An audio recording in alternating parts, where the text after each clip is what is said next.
Join Kids Hut family.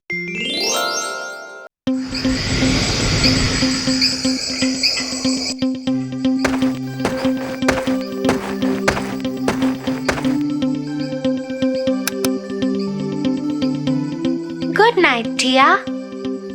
Good night, Tofu.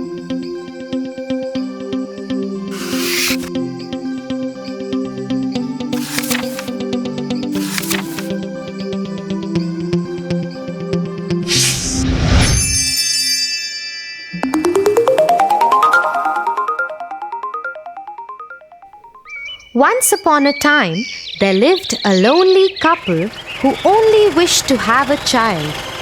They lived in a little house all on their own. At the back of the house, there was a small little window from which a splendid garden could be seen.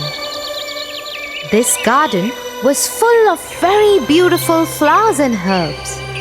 No one dared to enter the garden as it belonged to a witch named Dame Gothel. One day, the woman saw a plant called rampion, which is used to make salads.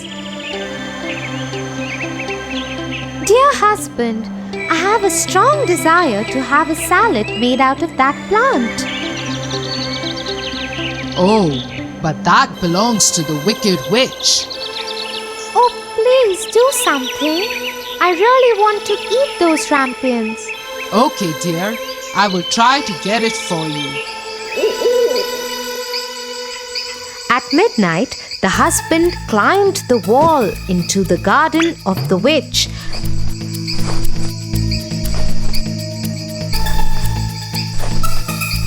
and started taking some rampions.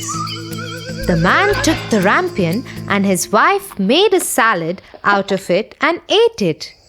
But the very same night, there was a knock on the door and the man knew something was wrong. How dare you, human! Come into my garden and steal my rampions like a thief.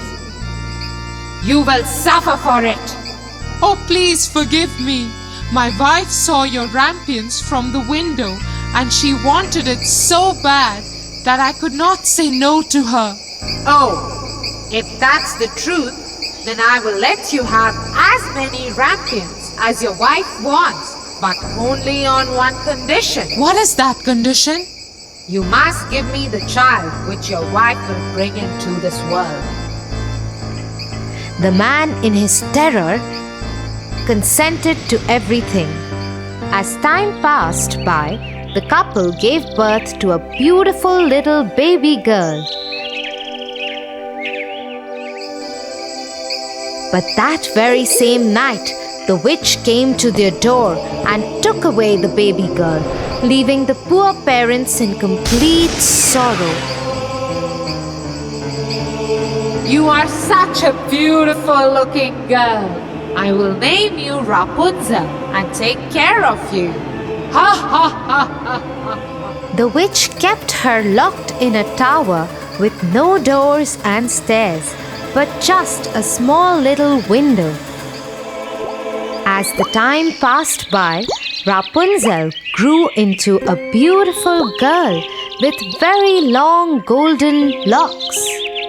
But her beauty went in vain because the cruel witch never allowed her to go anywhere. Sad Rapunzel just used to stand at the little window and sing sad songs. When the witch had to visit Rapunzel, she used to ask Rapunzel to let down her hair.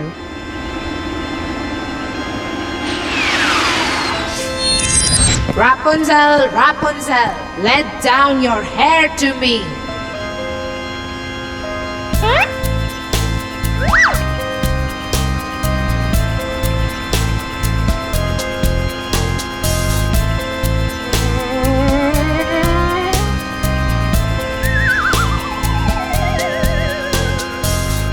One day, when Rapunzel was standing at the window singing sad songs, la la la, a very handsome prince was passing by. He stopped and looked here and there to see where this beautiful voice was coming from. La la la. Oh, what a beautiful song! Who is singing so beautifully?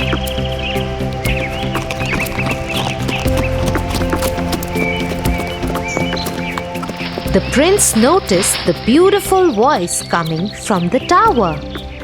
He wanted to climb the tower and looked for the door, but could not find one. He went back home in dismay. But Rapunzel's singing had touched his heart so much that every day he started going to the forest to listen to Rapunzel's songs.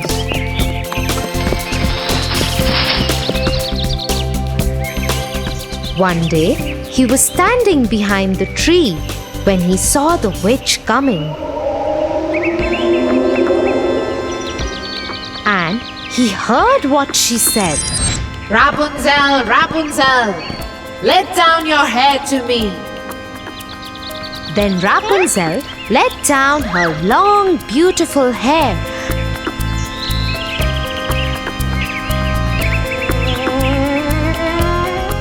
And the witch climbed up the tower. Oh, that's the way to climb up to the tower. I shall do the same.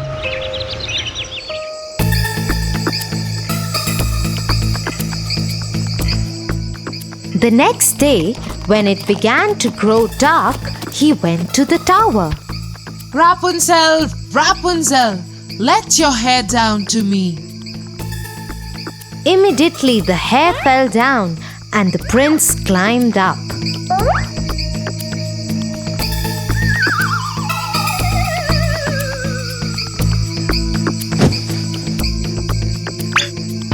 Oh, who are you? Oh Lord, you are the most beautiful maiden that I have ever seen in my life. I have lost my heart to you. Will you marry me? Will you be my wife and live with me in my kingdom? Oh, my prince, I wish that was possible. But the witch won't let me go out of this tower.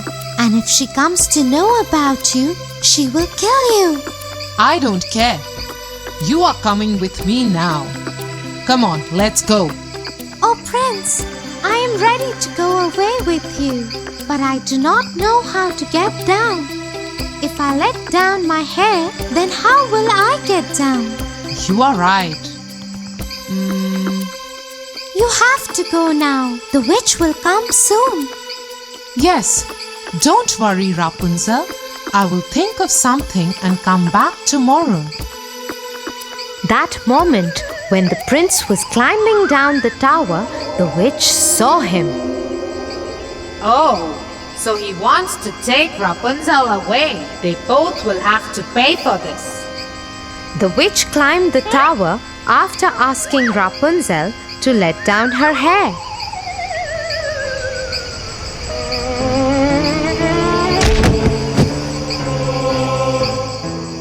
You treacherous girl! How could you even think of betraying me? You shall pay for this. The witch took a big pair of scissors and chopped off her long, beautiful tresses.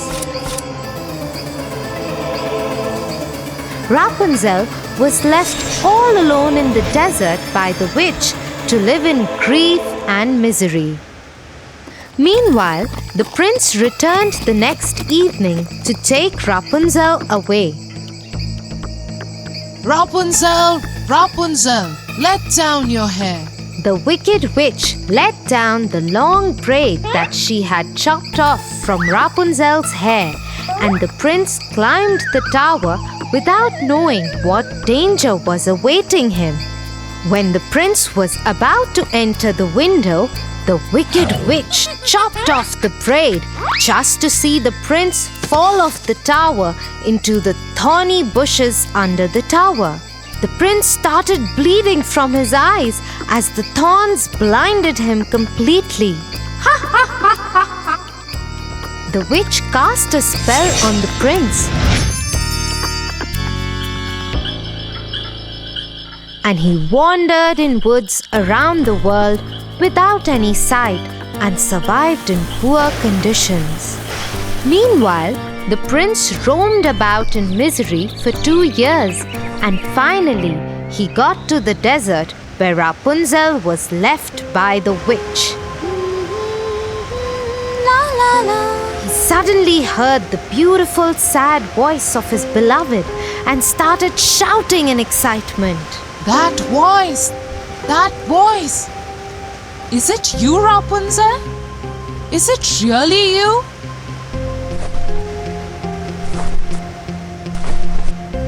He went towards it, and when he approached, Rapunzel said, Oh, Prince, you finally found me. I missed you so much. I am so happy to see you that I can't stop crying. 2 of her tears fell on his eyes, and they grew clear again, and he could see with them as before. I can see again. Oh, my sweet Rapunzel, what have they done to us? Let's go back to my kingdom. He took her to his kingdom. After a year, Rapunzel gave birth to a pretty little baby girl who looked just like her, and they lived happily ever after.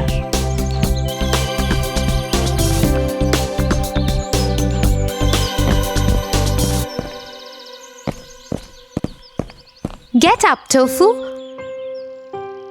or you'll get late for school. Get up, Tofu. Tia, you? What happened? That was...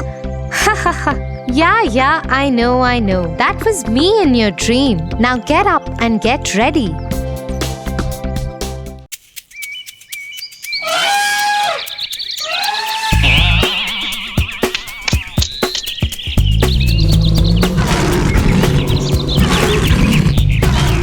Look, that's a wolf out there. He looks so big and cunning. Yeah, Tofu. Wolves are known to be clever and cunning. My childhood memories with wolves are quite interesting, especially the story of The Wolf and the 7 Little Goats. The Wolf and the 7 Little Goats? Wow! I haven't heard that one. Tell me the story, Tia. The Wolf and the 7 Little Goats. Once upon a time, there lived a mama goat and her 7 little kids. Theirs was a happy little home. All the 7 little kids used to play in the meadows, into the wild with the butterflies and birds singing along. Their days used to go in complete harmony and bliss. Until one day, a big black wolf noticed these little kids playing in the meadow. Ha ha ha! Such an easy treat they are for me. I haven't eaten since ages. I'm sure these would make delicious lamb chops for my dinner tonight. He waited for the moment when the mother goat would leave her kids alone, patiently hiding in the bushes. Children, I'm going to the market to buy bread and cookies for you. I'll be back by evening. Just make sure you remain conscious of this big bad wolf. But Mommy, how would we know if it's not you? The wretched wolf can easily be recognized with his hoarse voice and black feet. Don't open the door, or else you little ones would get into danger. Don't worry, Mommy. We would take care of ourselves. The mother goat went off to the market, and the kids made doubly sure with the locks on the door. After making sure that they are safe in their little home, off they went to play, when suddenly there was a knock on the door. Hello, my children. Open the door. Your mother is back. Hearing the voice, the youngest one scampered to the door. Mommy, Mommy, she's back. In no time, the eldest one ran to catch his little sibling. No, it's not our Mummy. She hasn't got such a rough voice. And then, looking at the door, the eldest kid shouted back saying, Go away, you big bad wolf. Our mother doesn't have such a hoarse voice. Hearing this, the wolf got annoyed and ran to get a box of chalk, as he had heard that this would make his voice as soft as that of a baby. But kids, you shouldn't do this at any cost, as this would only make your tummy ache badly. So off he went and gulped off the whole box of chalk. Knocking on the door again, he said, Hello, kids. Your mother is back. Look what I have got for you. Cookies, breads, and ginger ale. Oh, that sounds like our mother.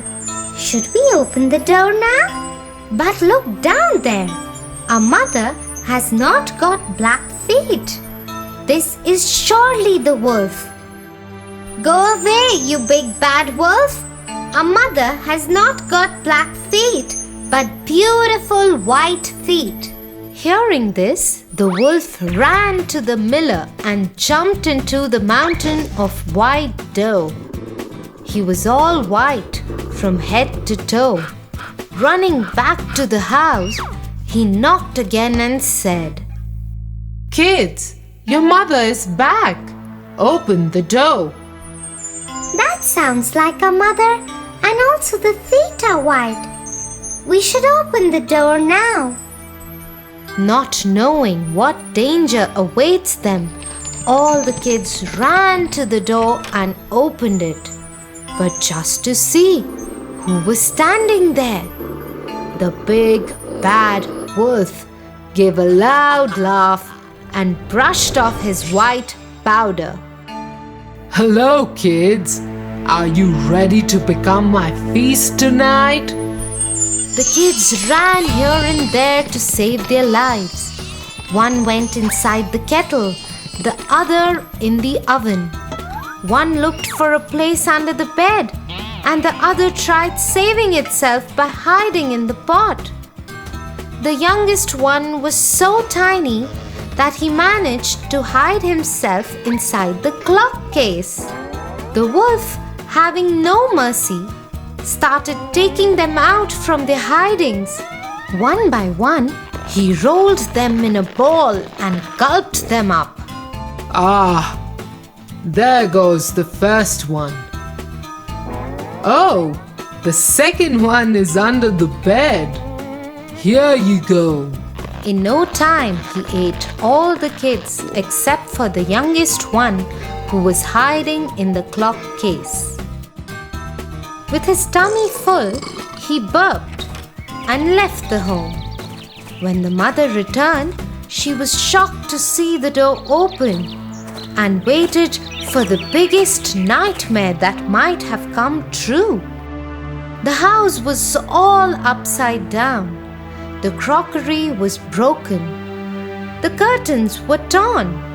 The chair was broken, and the kids were nowhere to be found.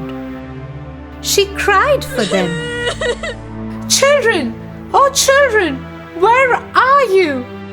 At that very moment, the youngest one came out of the clock case and hugged his mother, crying and howling. Oh, Mother, the bad wolf disguised us by sounding and looking like you. He ate up all my brothers and sisters. What will we do now? Don't worry. Let's go and look for him. They went out searching for the wolf. His tummy was so filled that he slept off in a meadow near the house itself. His snores was so loud that even the branches of the tree were shuddering. The mother goat very quietly went near him and asked her youngest kid to get scissors, thread, and a needle. Off he went to get them.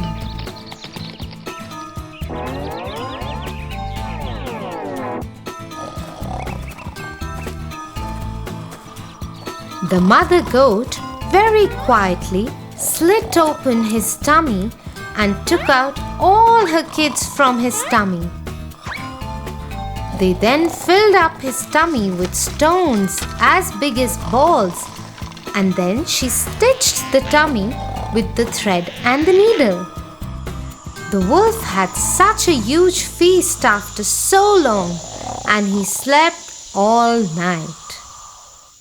In the morning when he got up, he was so thirsty that he tried running to the well.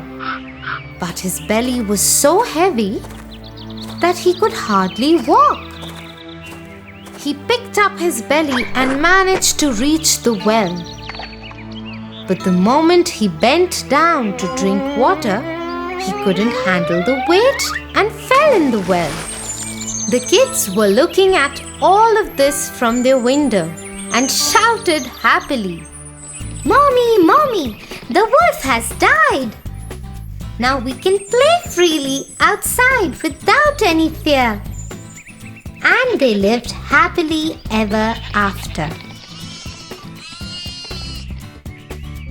Now that was one cunning wolf. But Tofu, if you be bad to others, bad happens to you too. Always remember that. Yeah, Tia.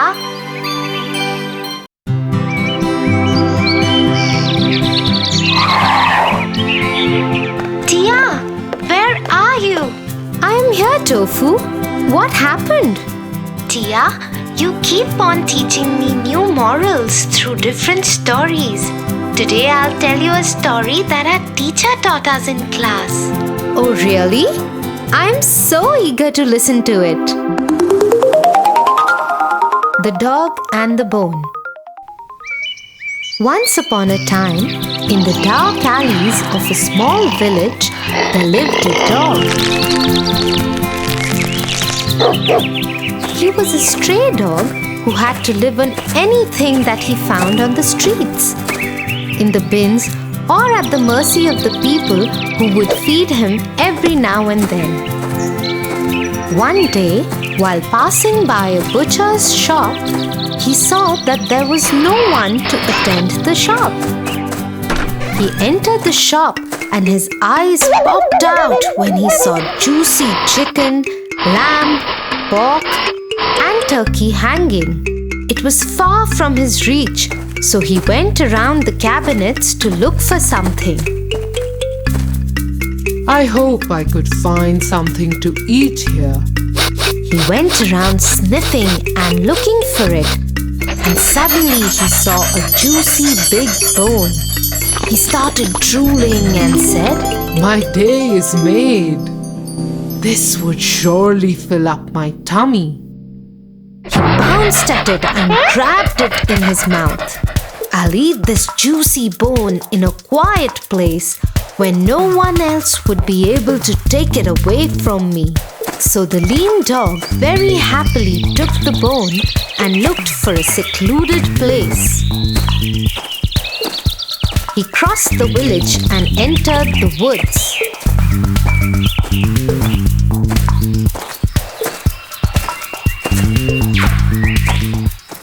While he was trying to cross a river, he stopped and looked at his reflection in the river. He was quite surprised at what he saw. He saw his own reflection and thought, Oh my God, there is another dog with an equally juicy bone. It looks yum too. I got to have that bone as well. And the moment the greedy dog decided to bark at the other dog, the bone fell in the river. Oh, What have I done? It was my reflection in the water, and the greed made me lose my bone too. He went away in sorrow, with surely a lesson to be learnt. Wow, Tofu! That surely was a beautiful story. So what do you think is the moral of the story? Being greedy is not good, because a bird in hand is worth 3 in the bush. For your favorite rhymes, stories and more, join Kids Hut family. Subscribe here.